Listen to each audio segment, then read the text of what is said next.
Hello.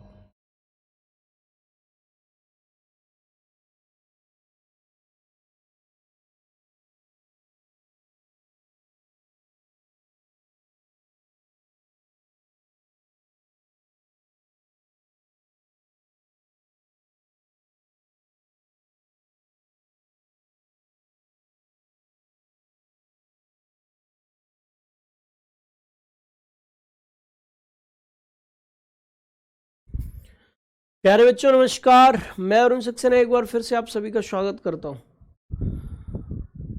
रोजगार with Ankit official app पर। आप सभी प्यारे बच्चों का एक बार फिर से हार्दिक स्वागत, हार्दिक अभिनंदन है। आप सभी प्यारे बच्चे जल्दी से क्लास से जुड़ेंगे। भारत के पर्वत एवं पठार, इस टॉपिक को कल मैंने शुरू कराया था। आज इस टॉपिक की तह तक जाएंगे, एकदम तह तक। और तह तक जाने के बाद बहुत कुछ आप लोगों को आज की इस क्लास में मैं बताऊंगा, समझाऊंगा। बच्चों जल्दी से क्लास में जुड़ेंगे। 1 सेकेंड का समय मुझे कमेंट सेक्शन में कमेंट सेट करने के लिए देंगे। चलिए, बहुत अच्छा। प्रवीण जी, इंद्र कुमार जी, सोनू जी, आदित्य जी, ज्योति जी, राहुल जी, देव सिंह जी, कंचन राय जी, दीपेश जी, माधुरी जी, विश्वजीत जी, शिवाजी, प्रकाश जी, आप सभी लोग क्लास में लाइव आ चुके हैं। बहुत बहुत स्वागत बच्चे, बहुत बहुत स्वागत। तो भारत के पर्वत एवं भारत के पठार, इस टॉपिक को क्लियर कराना है, इस टॉपिक को कवर करना है। Mountains and Plato's of India, ये टॉपिक का नाम है बच्चे। और अगर हम बात करें माउंटेन्स की, अगर हम बात करें प्लेटोज की, तो बच्चे mountains and Plato's of India के अंतर्गत आप लोगों को कराना क्या है? जो भारत का प्राकृतिक विभाजन है ना, जो प्राकृतिक विभाग, मोटे तौर पर मैंने भारत को 4 प्राकृतिक विभागों में बांटा था, 4 नेचुरल डिविजन्स में। उन डिविजन्स को डीपली कराना है। अब एक कहावत आपने सुनी होगी कि little knowledge is dangerous to the health. अल्प जानकारी स्वास्थ्य के लिए हानिकारक होती है। कल एक बच्चे का कमेंट आया, टेलीग्राम ग्रुप पर मैं एकदम एक्टिव था, आप कमेंट कर रहे थे, मैं रिप्लाई कर रहा था, तुरंत की तुरंत एक्टिव था मैं। पूरे 2 घंटे एक्टिव रहा। आप लोगों से डायरेक्ट बात हुई। कुछ तो ऐसे थे कि फ़ोन कर रहे थे टेलीग्राम पे। फ़ोन मत किया करो भाई, फ़ोन ना उठाता मैं। और टेलीग्राम पे मैं एक्टिव हूँ, तो बात करनी है तो टेलीग्राम पे वैसी बात कर लो। ग्रुप में एक्टिव था मैं। अब एक बच्चा कह रहा मुझसे कि गुरुजी ये क्या तुम इधर उधर से पढ़ा रहे हो, कभी प्राकृतिक विभाजन करा दिया, कभी पर्वत पठार करा दिए। अबे भैया, टॉपिक के नाम है, सीरियल से ही चल रहा हूं। सबसे पहले भारत के बारे में सामान्य जानकारी दी है, फिर प्राकृतिक विभाजन कराया है, अब प्राकृतिक विभाग जो थे उनको डीपली करा रहा हूं। एकदम तो सीरियल से चल रहा हूं। इससे तो सीरियल में भी कोई हेरफेर ना, 1% भी। तो मेरे प्यारे बच्चों, कम से कम क्लास को देख तो लिया करो कि मास्टर साहब क्या पढ़ा रहे हैं, उसके बाद ही कुछ मुझसे बोल लिया करो।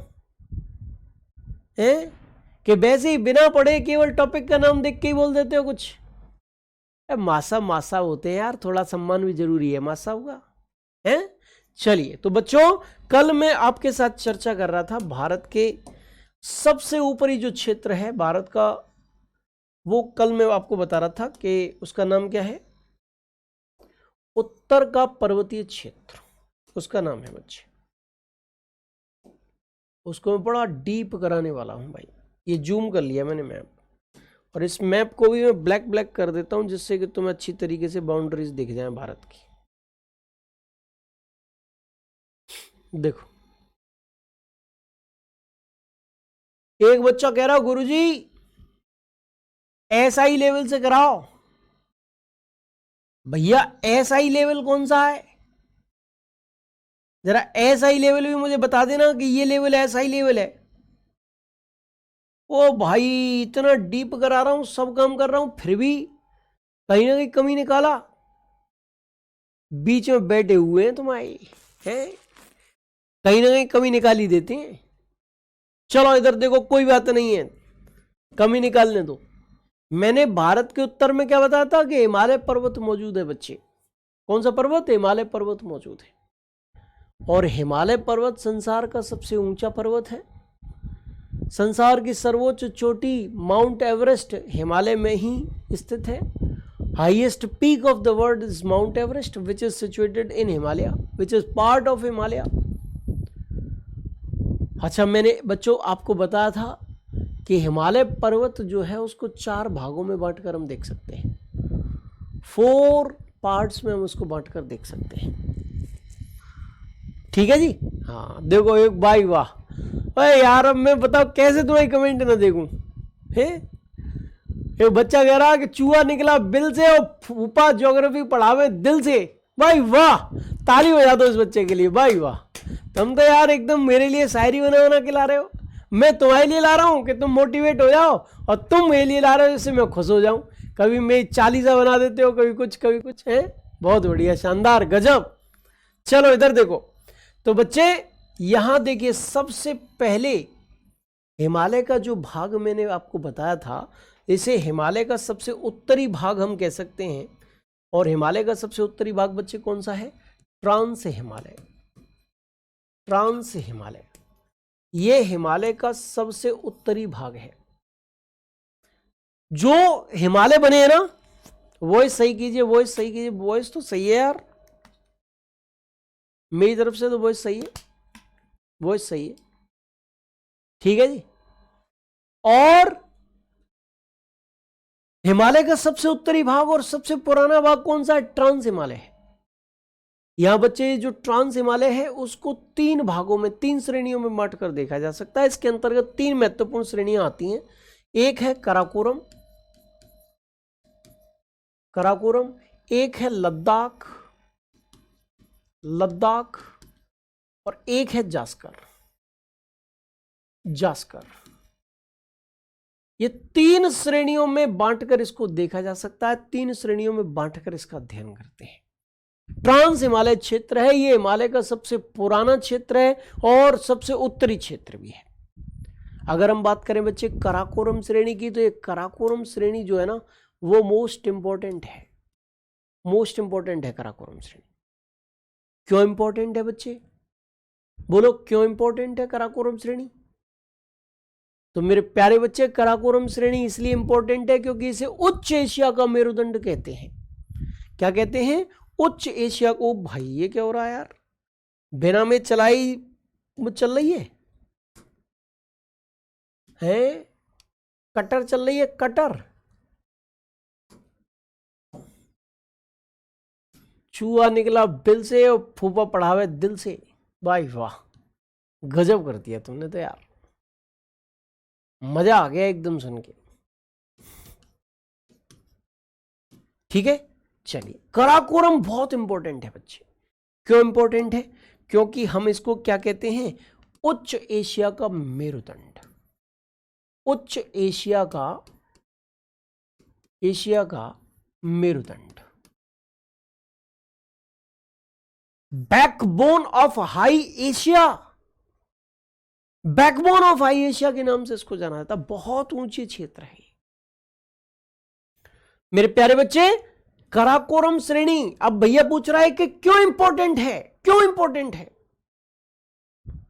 ये इंपॉर्टेंट इसलिए है कि माउंट केटू या गॉडविन ऑस्टिन, ठीक है, या गॉडविन ऑस्टिन, जो भारत की सर्वोच्च चोटी है, वो इसी में स्थित है। माउंट केटू या Godwin Austen, India's highest peak, Bharat की सर्वोच्च चोटी, वो इसी कराकोरम श्रेणी का हिस्सा है। ठीक है जी। 8,611 मीटर उसकी ऊंचाई है। आदर्श रूप से वो भारत का हिस्सा है, लेकिन कुदृष्टि डाल रखी है, अनाधिकृत तौर पर कब्जा कर रखा है चीन और पाकिस्तान ने उस पर। बच्चों, कराकोरम श्रेणी क्यों इंपॉर्टेंट है? एक भैया पूछ रहा था। ये भैया इसलिए इंपॉर्टेंट है क्योंकि सियाचिन ग्लेशियर, सियाचिन हिमनद, हिमनद, हिमनद क्या होते हैं? ग्लेशियर क्या होते हैं? बर्फ के विशाल टुकड़े, खंड, उसको हिमनद कहते हैं बच्चे। संसार का सबसे ऊंचा युद्ध क्षेत्र, highest battlefield of the world, Siachen glacier है, और सियाचिन ग्लेशियर कराकोरम श्रेणी का हिस्सा है, इसलिए इंपॉर्टेंट है। आप कह रहे हैं क्यों इंपॉर्टेंट है? कराकोरम दर्रा, कराकोरम दर्रा, कराकोरम गैप, कराकोरम पास, ये इसी में स्थित है। ये दर्रा क्या होता है, ये गैप क्या होता है, आपके दिमाग में आ रहा होगा। मैंने कहा था आपसे, वायदा किया था एक एक शब्द समझाऊंगा, एक एक शब्द ही समझाऊंगा, गारंटी, मेरी गारंटी है। अब यहां पर आपको दर्रा समझ में नहीं आ रहा होगा। दो पर्वतों के बीच का जो व्यापारिक मार्ग होता है ना, दो पर्वतों के बीच जो स्थित होता है, जो व्यापारिक मार्ग है, जो आवागमन का मार्ग है, इधर दोनों पर्वतों के इस क्षेत्र से उस क्षेत्र को आने और जाने का जो रास्ता है उसे हम दर्रा कहते हैं। और भारत के सबसे ऊंचे दर्रों में से एक है कराकोरम दर्रा, वो इस कराकोरम श्रेणी का हिस्सा है। इसीलिए मेरे बच्चे, ये क्षेत्र जो है, ये श्रेणी जो है, वो बहुत इंपॉर्टेंट है। अब रोहित भाई पूछ रहा है कैलाश श्रेणी नहीं आएगी? कैलाश श्रेणी आएगी बेटा, बिल्कुल आएगी, लेकिन वो चाइना में स्थित है। पहले वो भारत का हिस्सा हुआ करती थी, लेकिन इस चाइना ने 1962 के युद्ध में हमारा एक बहुत बड़ा क्षेत्र कवर कर लिया है। कैलाश मानसरोवर यात्रा के लिए हम लोग जाते हैं। और वो कहां पर पड़ रहा है? चीन में पड़ रहा है बच्चे, इसलिए मैंने विशेष तौर पर नहीं कराया। ट्रांस हिमालय का ही पार्ट है कैलाश श्रेणी भी बच्चों। बाबा भोलेनाथ बैठे हुए हैं कैलाश पर्वत पे, कहां पे है वो चीन में है बच्चे, ठीक है। अच्छा, ट्रांस हिमालय हो गया। अब हिमालय का दूसरा पार्ट कौन सा है? अच्छा, ट्रांस हिमालय का अधिकतर भाग कहां पड़ता है? अधिकतर भाग कहां पड़ता है? तिब्बत में। इसीलिए हम इसको क्या कहते हैं? तिब्बत हिमालय भी कहते हैं। बोलो बच्चे, क्या कहते हैं? तिब्बत हिमालय के नाम से भी हम लोग इसको जानते हैं। क्लियर हुआ? समझ में आया? तिब्बत हिमालय भी इसको कह देते हैं। निक नेम एक और नाम मैंने बताया आपको। अब सुनो, हिमालय की जो दूसरा क्षेत्र है वो कौन सा है? जो दूसरा महत्वपूर्ण क्षेत्र है वो कौन सा है बच्चे? वो है महान हिमालय। बोलो, कौन सा हिमालय? महान हिमालय। वो है ग्रेट हिमालय, वो है ग्रेट हिमालय। महान हिमालय, ग्रेट हिमालय, वो है बच्चों। अब ये महान हिमालय क्या है? अब ये ग्रेट हिमालय क्या है? हिमालय पर्वत की सबसे ऊंची श्रेणी, highest range of the Himalaya, वो है आपकी क्या? वो महान हिमालय है। सबसे ऊंचा क्षेत्र 6100 मीटर, 6100 मीटर्स इसकी औसत ऊंचाई है। औसत ऊंचाई आप जानते हैं ना, माउंट एवरेस्ट संसार की सर्वोच्च चोटी है, और वो माउंट एवरेस्ट किस में स्थित है? माउंट एवरेस्ट महान हिमालय का ही हिस्सा है। इसीलिए हिमालय की सबसे ऊंची श्रेणी है ये। इसीलिए मैं बोल रहा हूं 6100 मीटर इसकी ऊंचाई है बच्चे। किसकी? महान हिमालय की। इसको वृहत हिमालय भी कहते हैं, इसको ग्रेट हिमालय भी कहते हैं, इसको महान हिमालय भी कहते हैं बच्चे, ठीक है। अभी एक बच्चा कह रहा है कि right in English, right in English. अरे बच्चे, ये नाम ही तो लिखे हुए हैं, और नाम की तो स्पेलिंग तुम बना सकते हो। अब ABCD भी मैं लिखूंगा यहां है? हाँ, चलिए इधर देखिए। अब तीसरा हिमालय का जो तीसरा प्राकृतिक विभाग, तीसरा क्षेत्र हिमालय का जो है वो कौन सा है? सबसे पहले कौन सा बना? ट्रांस हिमालय। उसके बाद क्या बना? महान हिमालय या वृहत हिमालय। अच्छा बच्चों, इधर देखो, तीसरा भाग जो हिमालय का है वो आपको देखने को मिलेगा। किस रूप में देखने को मिलेगा बच्चे? वो देखने को मिलेगा आपको लघु या मध्य हिमालय के रूप में। लघु या मध्य हिमालय, लघु या मध्य हिमालय है, मिडिल हिमालय। अब भैया पूछेगा, वो कहेगा बार बार, देख रहा है एकदम, हाँ पूछेगा, उससे पहले लिख दूं? नहीं, अभी पूछता है कि अंग्रेजी में क्या कहेंगे इसको? मिडिल हिमालय कहेंगे। क्या कहेंगे? मिडिल हिमालय। ये बहुत फेमस है अपनी हेल्दी क्लाइमेट के लिए, अपने स्वास्थ्यवर्धक जलवायु के लिए है। और पर्वतीय पर्यटन नगर, हिली टूरिस्ट प्लेस के नाम आपने सुन रखे हैं? कौन कौन से? कुल्लू, कुल्लू, मनाली, मनाली, शिमला, मंसूरी, दार्जिलिंग है। ये सब नाम सुन रखे हैं तुमने? ये सारे के सारे हिली टूरिस्ट प्लेस लघु या मध्य हिमालय के अंतर्गत आते हैं। ये स्वास्थ्यवर्धक जलवायु के लिए जाना जाता है। और एक चीज और ध्यान रखना बच्चे, कुछ घाटियां पाई जाती हैं। घाटी क्या होते हैं? दो पर्वतों के बीच ये वाला जो भाग है, मिलन बिंदु, इसको घाटी कहते हैं। इसको हम क्या कहते हैं? घाटी। अंग्रेजी में इसको हम क्या कहते हैं? वैली कहते हैं। अंग्रेजी में इसको क्या कहते हैं? अंग्रेजी में वैली कहते हैं। अच्छा, लघु हिमालय और शिवालिक हिमालय के बीच कुछ घाटियां पाई जाती हैं, उनको हम दून अथवा द्वार कहते हैं। क्या कहते हैं? दून अथवा द्वार। जैसे देहरादून, जैसे हरिद्वार। यानी देहरादून कहाँ है? घाटी में स्थित है। हरिद्वार कहाँ है? घाटी में स्थित है। अच्छा, कुछ प्राकृतिक चारागाह भी है, कुछ घास के मैदान भी यहां पर पाए जाते हैं। कहाँ? लघु हिमालय में। और वो घास के मैदान क्या कहलाते हैं? उनको मर्ग कहते हैं। कहाँ? जम्मू कश्मीर में। जैसे गुलमर्ग, जैसे सोनमर्ग, ये घास के मैदानी इलाके हैं। ठीक है जी। और इसको बुग्याल कहते हैं। कहां पर? उत्तराखंड में। कहां कहते हैं? उत्तराखंड में। यानी कि आपके घास के मैदान भी, प्राकृतिक चारागाह भी, ऐसे कह सकते हैं। घास के मैदान का मतलब, मेरा सेंस समझना, चारागाह। मैं ये नहीं कह रहा कि मैदानी इलाका एकदम समतल हो गया, मैं कह रहा हूं कि पास्चर्स हैं, प्राकृतिक चारागाह हैं।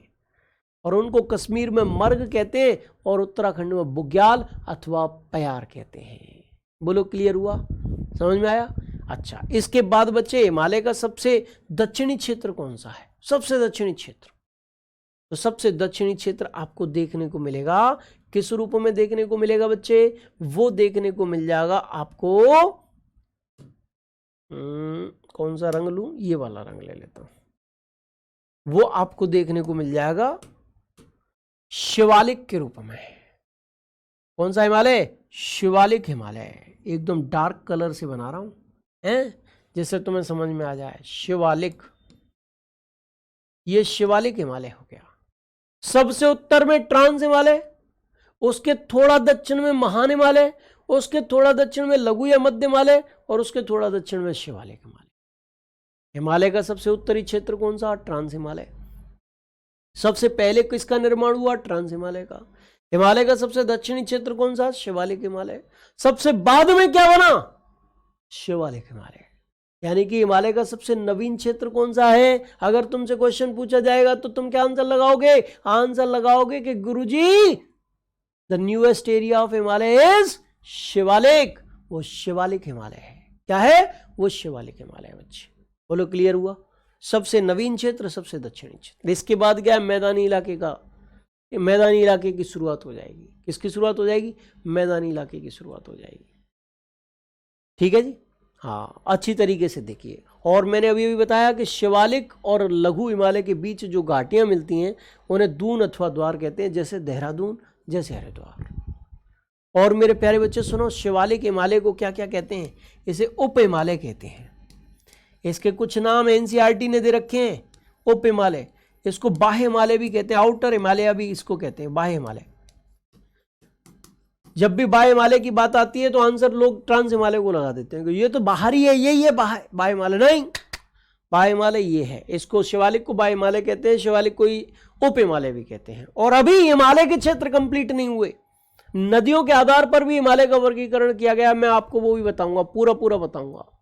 नदियों के आधार पर हिमालय का जो वर्गीकरण किया गया है वो भी मैं बताने वाला हूं। पहले इसको एक और बार पढ़ते हैं, क्योंकि हर चीज कितनी बार है? 2 बार है। बोलो, कितनी बार? 2 बार। इसको पढ़ लेते हैं। अब भी तुम्हें ऐसा लग रहा हो कि ऐसा ही लेवल से नहीं पढ़ा रहा, तो मुझे वो ऐसा ही लेवल बता देना कि ऐसा ही लेवल क्या है। पढ़ते हो नहीं, क्लास लेते नहीं हो, और ऐसे कमी निकालोगे जैसे यानी कितने बड़े महापुरुष हो। हैं, कमी मत निकालना, अच्छी तरीके से पढ़ लो। चलो तो देखते हैं मेरे बच्चे, यहां पर हमने क्या कहा? यहां पर हमने बताया, एक बच्चा कह रहा कि गुरुजी मुझे मैप से समझना आता। मैप से समझना आता तो दूसरी भी विधि में लेके आता हूं। दूसरी विधि इससे तो तुम तैयार कर ही लोगे, मुझे पूर्ण विश्वास है। चलो, तो हिमालय को निम्नलिखित क्षेत्रों में बांटा जा सकता है। पहला क्षेत्र कौन सा? ट्रांस हिमालय। ट्रांस हिमालय के बारे में मैंने क्या बताया था, ये हिमालय का सबसे उत्तरी और सबसे पुराना क्षेत्र है। This is the northern most end the oldest region of Himalaya. Northern most end oldest region of Himalayas कौन सा है, ट्रांस हिमालय। ये कराकोरम, लद्दाख और जास्कर श्रेणियों से मिलकर बना है। क्या मैंने यही नहीं बताया था, यही बताया था। और इसमें कराकोरम श्रेणी सबसे इंपॉर्टेंट बताई थी। और फिर एक भैया ने पूछा था कि कराकोरम श्रेणी इंपॉर्टेंट है तो आखिरकार क्यों है, तो मेरे बच्चों मैं बस अब यही बताने जा रहा हूं कि कराकोरम श्रेणी इंपॉर्टेंट है तो क्यों है।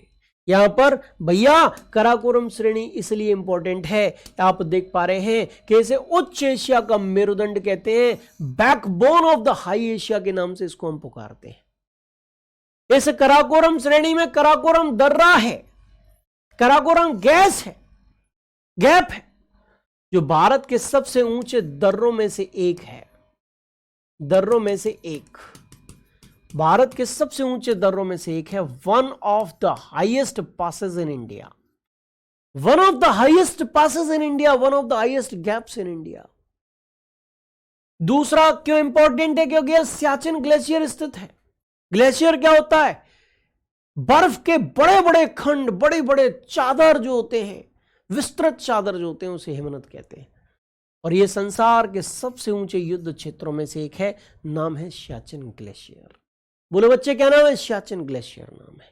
और तीसरा है माउंट केटू या गॉडविन ऑस्टिन शिखर, जिसकी ऊंचाई है 8611 मीटर। ये भारत की सर्वोच्च चोटी है, लेकिन आदर्श रूप से बच्चे, और ये भी कहां स्थित है, कराकोरम श्रेणी में स्थित है। इसीलिए कराकोरम श्रेणी जो है वो काफी महत्वपूर्ण है, यही इसका महत्व है बच्चे। अच्छी तरीके से देख लो। क्वेश्चन आपसे कैसे पूछेगा, आपसे पूछेगा बताओ संसार का सबसे ऊंचा युद्ध क्षेत्र कौन सा है, आप आंसर लगाओगे सियाचिन। बताओ भारत की सर्वोच्च चोटी कौन सी, आप आंसर लगाओगे माउंट केटू या गॉडविन ऑस्टिन। लिख लो आप, आदर्श रूप से भारत की सर्वोच्च चोटी, रूप से भारत की सर्वोच्च चोटी।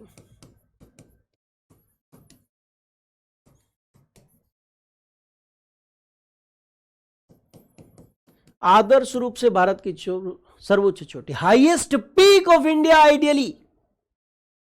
ये आप आंसर पूछे तो आप आंसर माउंट केटू या गॉडविन ऑस्टिन लगाना। इसकी ऊंचाई पूछे तो 8611 मीटर बताना।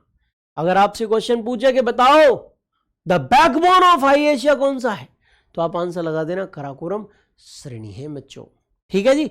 चलिए, तो इस प्रकार से हमने ट्रांस हिमालय के बारे में जान लिया। अब हम बृहत हिमालय की बात करेंगे, अब हम ग्रेट हिमालय की बात करेंगे बच्चे, हैं। अच्छा चलिए, और ग्रेट हिमालय, बृहत हिमालय, इसके बारे में क्या मैंने बताया आपको, महान हिमालय ये रहा बच्चे।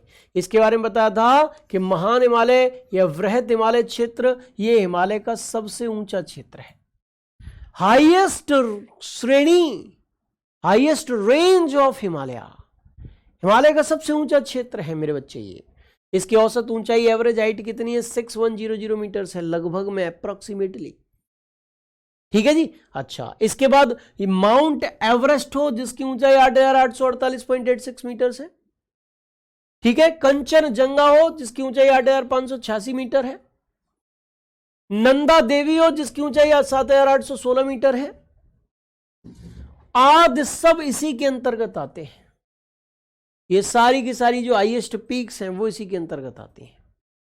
आप बड़े आराम से देख सकते हो, बड़े आराम से समझ सकते हो बच्चे। ठीक है जी, लिख लो। अच्छा, ये सारी की सारी हाईएस्ट पीक्स के अंतर्गत आ रही हैं, इसीलिए मेरे बच्चे इसको हिमालय का सबसे ऊंचा क्षेत्र, इसको हिमालय की सबसे ऊंची श्रेणी मैंने यहां पर लिख रखा है। आप अच्छी तरीके से इसको समझ लीजिए, समझ देख लीजिए। ठीक है जी। चलिए, ये भी हो गया आपको। नेक्स्ट आगे बढ़ते हैं। सौरभ यादव जी, सबकी कमेंट आती है, नोट लिखने का टाइम दिया करो, लिख लिया करो मेरे बच्चे, लिख लिया करो, लिख लो फटाफट से, ज्यादा देर मत क्या करो, थोड़ा जल्दी जल्दी चलाया करो। और इसके बाद 4 घंटे का समय आप पे, 3 घंटे का, सॉरी, अगर कोई चीज रह भी जाए नहीं तो बुरा मत मानना, उन 3 घंटे में आराम से लिख लेना है। हाँ चलिए भाई, आगे बढ़ते हैं। आगे बढ़ते हुए तीसरा क्षेत्र कौन सा बताया था, और तीसरा क्षेत्र मैं बताने वाला हूं।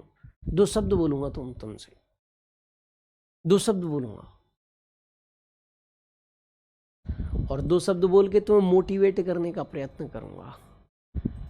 और मोटिवेट मैं कैसे करूंगा? एक शायरी के द्वारा। हदेश शहर से निकली, किसी ने कहा है, सुनना जरा, हदेश शहर से निकली तो पांव पांव चली, हदेश शहर से निकली तो गांव गांव चली। कुछ इस प्रकार से ही है, कुछ यादें मेरे साथ पांव पांव चली। सफर जब धूप का हुआ तो तजुर्बा हुआ, और वो जिंदगी ही क्या जो छांव छांव चली, छांव छांव चली। कहने का मतलब जिस जीवन ने, जिस व्यक्ति ने कठिनाइयों का सामना न किया हो, वो जीवन व्यर्थ है, वो जीवन व्यर्थ, वो जीवन क्या है बेटा? व्यर्थ है। और तुमसे मैं यही कहना चाहता हूं कि जमीर जिंदा रख, कबीर जिंदा रख, सुल्तान भी बन जाए तो दिल में फकीर जिंदा रख। हौसलों के तरकस में कोशिश का वो तीर जिंदा रख। हार जा चाहे जिंदगी में सब कुछ, मगर फिर से जीतने की उम्मीद जिंदा रख, उम्मीद जिंदा रख, उम्मीद जिंदा रख।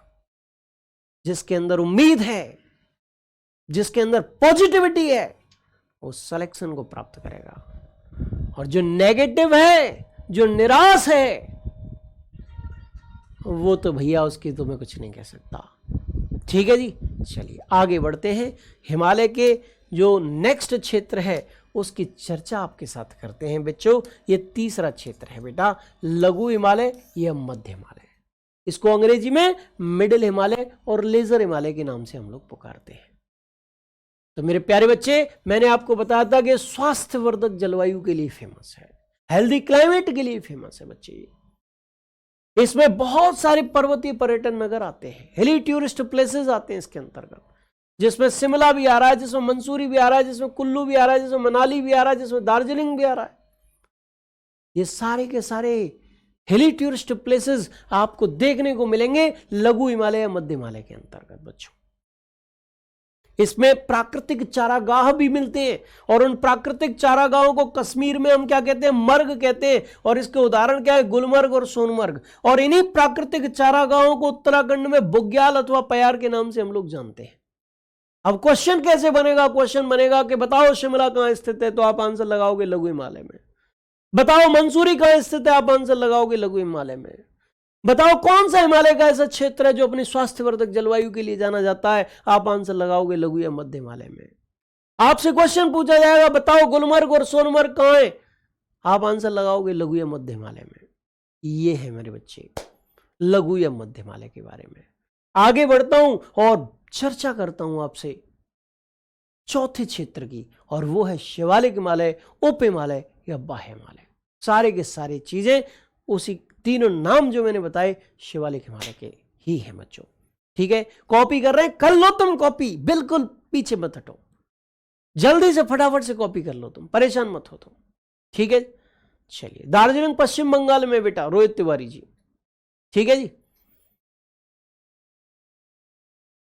मोदी जी की तरह भाइयों बहनों कह दो। अच्छा, अभी कह दूंगा थोड़ी देर, तुम्हारी ये भी इच्छा पूरी कर दूंगा, परेशान मत हो। सर मैंने ऑफलाइन कोचिंग की थी, तो क्या मैं दोबारा नोट्स बनाऊं? अगर आपको ऐसा लगे कि जरूरत है तो बना लो, अदरवाइज जो पॉइंट्स एक्स्ट्रा हो उन्हें उसमें ऐड कर लेना। ठीक है, चलो नेक्स्ट और लास्ट पॉइंट है मेरे बच्चे शिवालिक हिमालय। शिवालिक हिमालय या उप हिमालय अथवा इसको बाह्य हिमालय भी कहते हैं, बाह्य हिमालय। ठीक है जी। तीनों नाम जो है शिवालिक हिमालय के हैं। ये क्या है? ये हिमालय की सबसे नवीन और सबसे दक्षिणी श्रेणी है। आपसे क्वेश्चन पूछेगा बताओ हिमालय की सबसे दक्षिणी क्षेत्र कौन सा है, आप आंसर लगाओगे शिवालिक। आपसे पूछेगा कि बताओ हिमालय का सबसे नवीन क्षेत्र कौन सा है, न्यूएस्ट एरिया कौन सा है, आप शिवालिक हिमालय कौन सा लगाओगे। और एक पॉइंट और है बस, उसको भी मैं कवर कराने वाला हूं। ठीक है जी, जल्दी जल्दी जल्दी जल्दी जल्दी जल्दी लिख लो, जल्दी जल्दी लिख लो। चलिए भाई, बहुत अच्छा। तो इसके बाद बच्चे लास्ट पॉइंट है कि लघु हिमालय या शिवालिक हिमालय के बीच जो घाटियां हैं, जो वैलीज हैं, उनको हम क्या कहते हैं, दून अथवा द्वार कहते हैं, जैसे देहरादून, जैसे हरिद्वार। वैली क्या होती है बता चुका, दो पर्वतों के बीच जो मिलन बिंदु है इसको हम कहते हैं घाटी, वी शेप में होता है, इसी को अंग्रेजी में वैली कहते हैं बच्चे। ठीक है। अच्छा, लघु हिमालय एक तरफ है, शिवालिक हिमालय एक तरफ है, और इसके बीच जो घाटियां हैं उन्हीं को हम दून कहते हैं, और इसका उदाहरण है देहरादून। इन्हीं को हम द्वार कहते हैं, और इसका उदाहरण है हरिद्वार। इसका उदाहरण है हरिद्वार। ठीक है, देहरादून हरिद्वार अच्छी तरीके से देख लो, समझ लो, क्लियर कर लो। ठीक है जी। चलिए, तो ये आपके हिमालय के क्षेत्र हो गए। आप कह रहे थे शॉर्ट में पढ़ा रहे हो, अरे भैया एक एक चीज को विस्तार से कराऊंगा। तुम कह रहे हो एसआई लेवल, मैं आपको लेकर चल रहा हूं पीसीएस लेवल से। न मानो तो क्वेश्चन उठा के देख लेना। ठीक है, तुम्हारा जो लेवल चाहिए तुम्हें, वो लेवल तुम्हें दे रहा हूं। जहां जिस टॉपिक में जैसा लेवल चाहिए वो सारा दूंगा तुमको, परेशान मत हो। अब हम नदी के आधार पर विभाजन बताते हैं। किसका? हिमालय का। हिमालय का नदी के आधार पर विभाजन बताते हैं बच्चे। ठीक है जी। चलिए मेरे बच्चे, नदी के आधार पर विभाजन जरा देख लेते हैं एक बार। और इसके लिए भी हमें क्या करना पड़ेगा? हिमालय पे आना पड़ेगा। इसके लिए भी हमें क्या करना पड़ेगा बच्चे? हिमालय पे आना पड़ेगा। और इसको हमें पूरा के पूरा मिटाना भी पड़ेगा, क्योंकि ये चीजें जो है वो अब हो चुकी हैं। ठीक है जी प्यारे बच्चे, ये चीजें कंप्लीट हो चुकी हैं।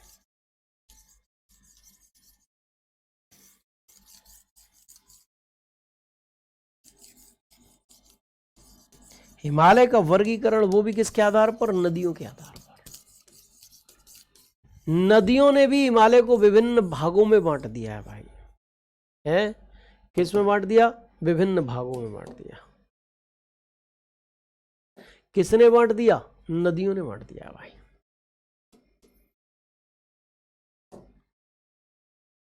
जरा देखिए, किसने बांट दिया बच्चे? नदियों ने बांट दिया है।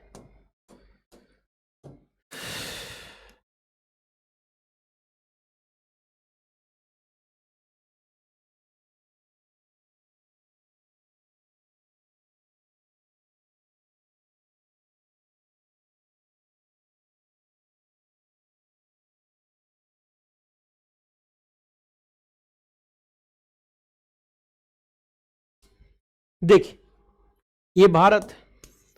अच्छी तरीके से बता देता हूं जिससे तुम्हें देखने में दिक्कत ना हो।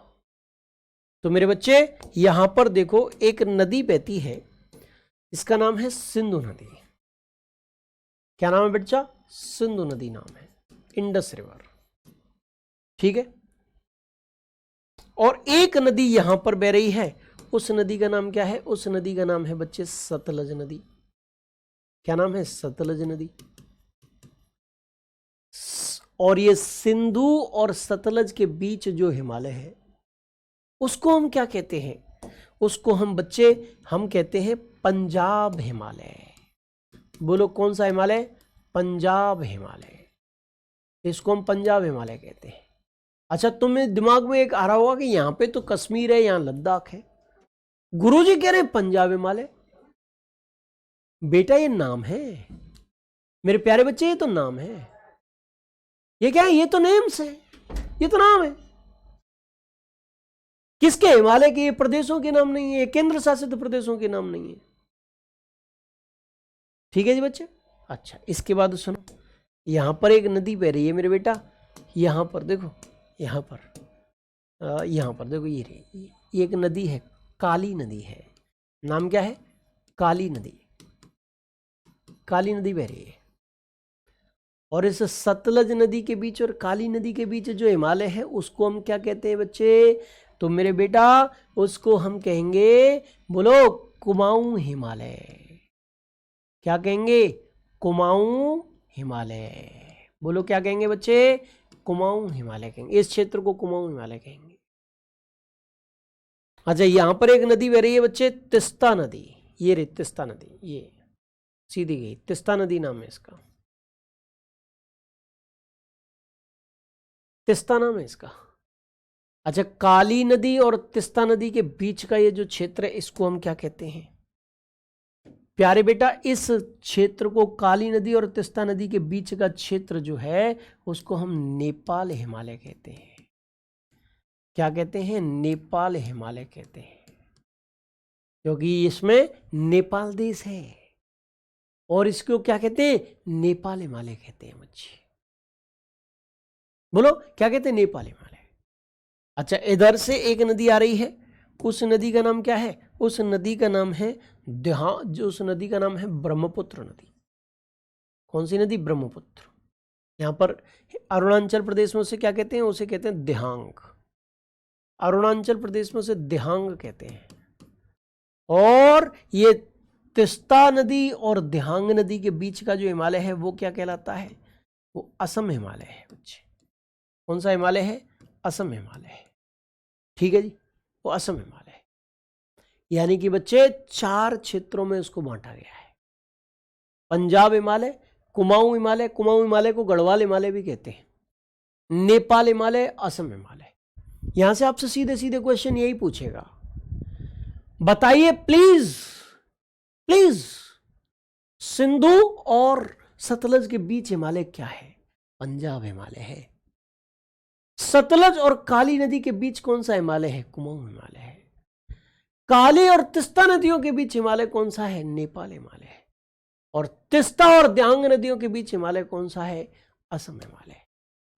बोलो क्लियर है? बोलो समझ में आया? एकदम से क्लियर? चलिए बढ़िया जी। अब इसको लेखन कार्य भी कर लेते हैं। यानी कि हिमालय का वर्गीकरण मैंने नदियों के आधार पर भी करा दिया तुम्हें, है? हिमालय का नदियों के आधार पर वर्गीकरण, हिमालय का नदियों के आधार पर वर्गीकरण के आधार पर वर्गीकरण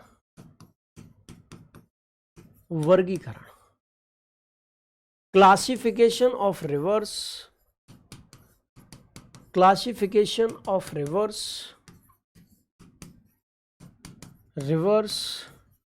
on the basis of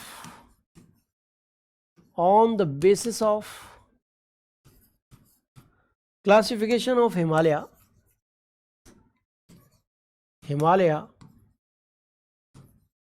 on the basis of rivers, Himalaya का नदियों के आधार पर वर्गीकरण, इसको समझना है। हिमालय का नदियों के आधार पर वर्गीकरण बच्चे, ठीक है जी। अच्छा चलिए, सबसे पहले मैंने कौन सा बताया आपको? मैंने बताया था पंजाब हिमालय। क्या बताया था? पंजाब हिमालय। पंजाब हिमालय, ऐसे मत कहना, पंजाब हिमालय। तो बच्चे किन किन नदियों के बीच है बताओ? सिंधु को अंग्रेजी में क्या कहते हैं? इंडस। तथा सतलज नदियों के बीच,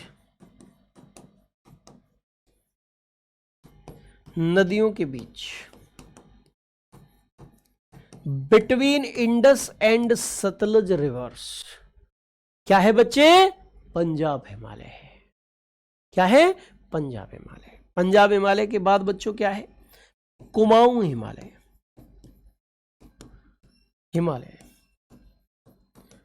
इसी को एक और नाम क्या है? गढ़वाल हिमालय। नाम है बेटा, इसमें अंग्रेजी बनाने में कोई दिक्कत नहीं है, ये केवल नेम्स हैं। और नेम्स की जैसे अरुण हिंदी में लिखा है तो ARUN ऐसे करके लिखना है बस, ठीक है जी। ये किन किन नदियों के बीच है? सतलज व काली नदी के बीच।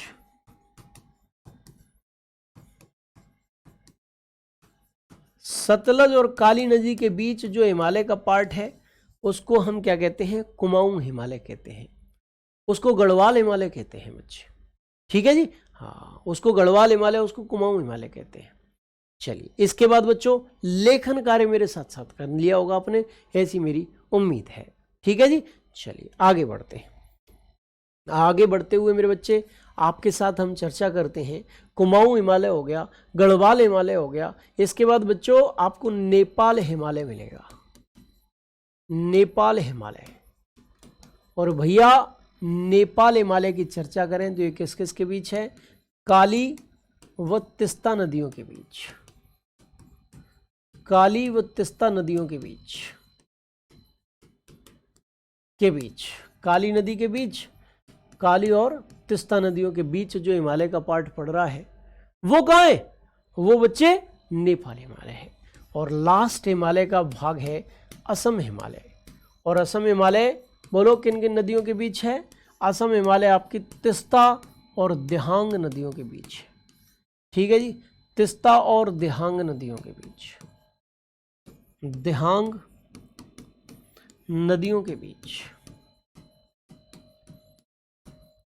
तीस्ता और दिहांग नदियों के बीच आपका जो है वो असम हिमालय पाया जा रहा है।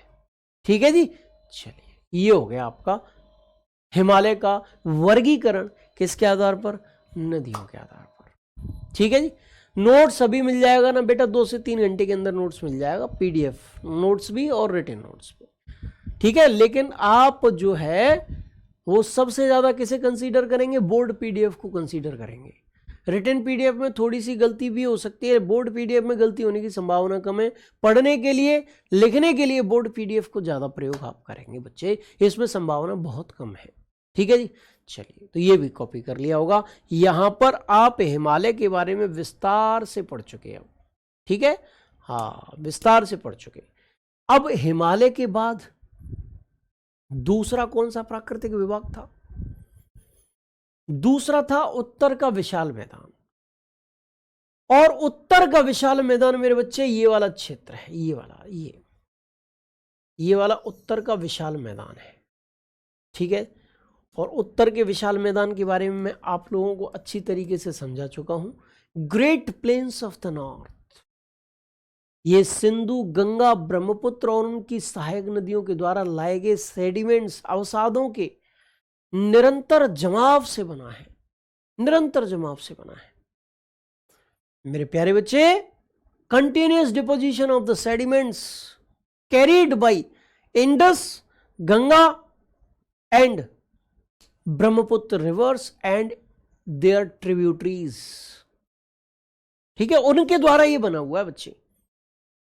ये भारत का सबसे उपजाऊ क्षेत्र है। It is the most fertile area of the India. यह घनी आबादी रहती है, dense populated area of India. ये भारत का घना क्षेत्र, घनी आबादी वाला क्षेत्र है। उत्तर प्रदेश यहीं पे पाया जाता है, बिहार यहीं पाया जाता है, पश्चिम बंगाल यहीं पाया जाता है। इस क्षेत्र में गेहूं, गन्ना, चावल, इन चीजों की खेती की जाती है। किस किस की खेती की जाती है? वीट की, राइस की, शुगर केन की, इनकी खेती की जाती है बच्चे। और इन्हें ऐसे भाबर, बांगर, खादर, तराई, इन क्षेत्रों में मेरे प्यारे बच्चे बांटा जाता है। ठीक है, बोलो, इन क्षेत्रों में इसको बांटा जाता है। भाबर, बांगर, खादर, तराई। और भाबर, बांगर, खादर, तराई, इनके बारे में मैं विस्तार से बता चुका हूं। अच्छा, एनसीईआरटी मेरे प्यारे बच्चे, ये मैं पिछली क्लास में ही बता चुका हूं। भाबर भी, बांगर भी, खादर भी, तराई भी, यानी कि हिमालय के नीचे जो क्षेत्र स्थित है, ग्रेट प्लेन्स, उसके बारे में आपसे विस्तार से चर्चा हो चुकी है, एक्स्ट्रा करने की जरूरत नहीं। अच्छा, एनसीईआरटी बच्चों इसको 2 खंडों में बांट कर देखती है। एनसीईआरटी ने इसका अलग से एक खंड बना दिया है, ये वाला खंड, इसको मरुस्थलीय क्षेत्र नाम दिया है। मैंने बताया था ना, एनसीईआरटी भारत को 6 भू आकृतिक विभागों में बांटती है। 6 भू आकृतिक विभाग में एनसीईआरटी बांटती है। इनमें एक मरुस्थलीय क्षेत्र है, डेजर्ट एरिया। अंग्रेजी में इसको क्या कहते हैं? Desert area. आप कह रहे होंगे कि गुरुजी ये डेजर्ट एरिया क्या है, ये मरुस्थलीय क्षेत्र क्या है, ये मरुस्थल होता क्या है, किसे कहते हैं मरुस्थल? प्यारे बच्चे, सबसे पहले समझो मरुस्थल कहते कैसे हैं। मरुस्थल अंग्रेजी में इसी को डेजर्ट कहते हैं बेटा। वो क्षेत्र जहां 25 सेंटीमीटर या उससे कम औसत वार्षिक वर्षा हो, 25 सेंटीमीटर हो या उससे भी कम हो, क्या हो, एवरेज एनुअल रेनफॉल हो, औसत वार्षिक वर्षा हो मेरे बच्चे, उसी को मरुस्थल कहते हैं। संसार का सबसे बड़ा गर्म मरुस्थल कौन सा है? सहारा है। और भारत में क्या पाया जाता है? भारत में, पाकिस्तान में, इनमें मेरे बच्चे एक मरुस्थल पाया जाता है जिसका नाम है थार मरुस्थल, एक गर्म मरुस्थल है। भारत में एक ठंडा मरुस्थल भी पाया जाता है, लद्दाख, लेह लद्दाख नामक एक ठंडा मरुस्थल भी भारत में पाया जाता है। ठीक है, ठंडा मरुस्थल है ये। ठीक है जी। कोल्ड डेजर्ट, ये गर्म मरुस्थल है। वार्म डेजर्ट, वार्म डेजर्ट, ये क्या है? वार्म डेजर्ट है। और ये क्या है बच्चे? ये कोल्ड डेजर्ट है, कोल्ड डेजर्ट। अब भारत की बात करें तो हम थार मरुस्थल की चर्चा कर रहे हैं, थार मरुस्थल की चर्चा कर रहे हैं। किसकी? थार मरुस्थल की। ये रहा। एनसीईआरटी इसको मरुस्थलीय क्षेत्र के रूप में बांटती है, अलग करती है, डिवाइड करती है। प्यारे बच्चे, इसके निर्माण का कारण क्या है? यहां पर एक अरावली पर्वत है, अरावली। और ये जो दक्षिण पश्चिम मानसून की नम हवाएं होती है ना, ह्यूमिड एयर, जो आर्द्रता, जो नमी, जो पानी लेकर आती हैं, उनको ये अरावली पर्वतमाला अपने पश्चिम में जाने से रोक देती है, पश्चिम में नहीं जाने देती। और यही कारण है कि अरावली पर्वत के पश्चिम में, वेस्ट में एक मरुस्थलीय क्षेत्र का निर्माण हुआ है, एक डेजर्ट एरिया का निर्माण हुआ है जिसे थार मरुस्थल कहते हैं, जो भारत का सबसे बड़ा मरुस्थल है, लार्जेस्ट डेजर्ट ऑफ इंडिया है। ठीक है, थार मरुस्थल है। ठीक है बच्चे, तो इस प्रकार से ये जो उत्तर का विशाल मैदान है, इसके बाद एनसीईआरटी ने जो नेक्स्ट भूआकृतिक विभाग बताया है, वो भी मैंने इस चीज को कंप्लीट करा दिया है। ठीक है बच्चे, ये भी आप अच्छी तरीके से लिख सकते हो, समझ सकते हो। ठीक है, चलिए लेखन कार्य कर लेते हैं। तो भाई, मरुस्थलीय क्षेत्र, मरुस्थलीय क्षेत्र, desert area,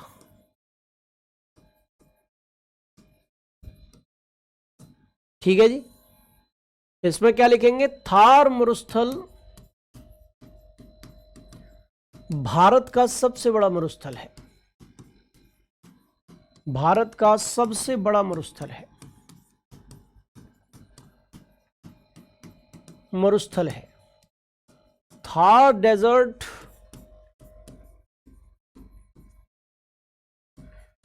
Thar desert is the largest desert of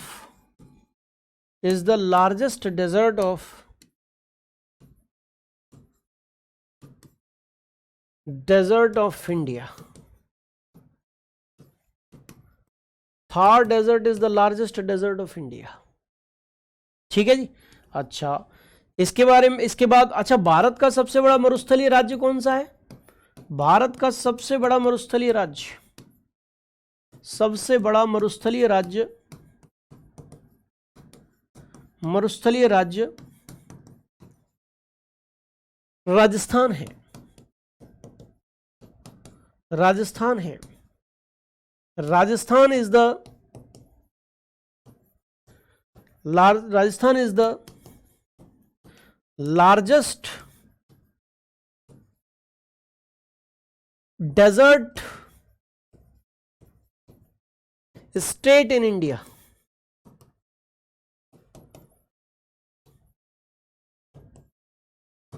ठीक है, ये आप अच्छी तरीके से समझ सकते हैं मरुस्थलीय क्षेत्र के अंतर्गत। अच्छा, मरुस्थलीय क्षेत्र कहते कैसे हैं? वे क्षेत्र जहां औसत वार्षिक वर्षा, एवरेज एनुअल रेनफॉल